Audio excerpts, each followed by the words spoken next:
It's killed more civilians in the UK than World War II. Triumph of brutality and force. It's killed almost twice as many people as the Nazi German air raids known as the Blitz.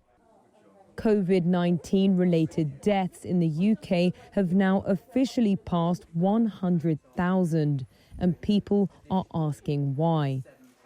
When the novel coronavirus silently slid across the United Kingdom back in March, Prime Minister Boris Johnson initially said it could be sent packing in a matter of weeks.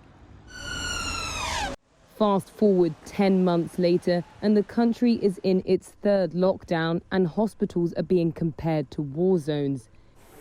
The UK has the highest death toll in Europe and the fifth highest in the world. In a series of investigations, Reuters has previously reported how the British government made several errors. It was slow to spot the infections arriving, and it was too late with a lockdown.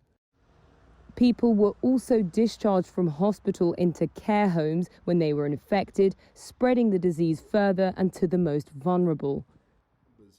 Some scientific advisors say Britain did take the right measures, but just too late.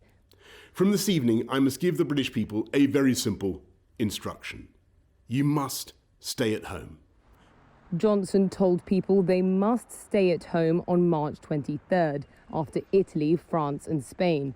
And studies have since said that locking down even a week earlier could have slashed the initial death toll.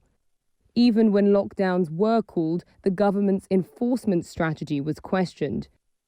Tougher measures for rule breakers were introduced retroactively, and the end of lockdowns meant the end of social distancing for some, with headlines of massive crowds and a complete lack of enforcement in places like beaches or street corners. A delay in enforcing mask wearing, a highly criticised test and trace app, and ultimately a new variant during the second wave were all contributing factors. Johnson has resisted calls for an inquiry into the handling of the crisis made by some doctors and bereaved families. They accuse him of reacting too slowly, failing to supply sufficient protective equipment, and bungling the testing system.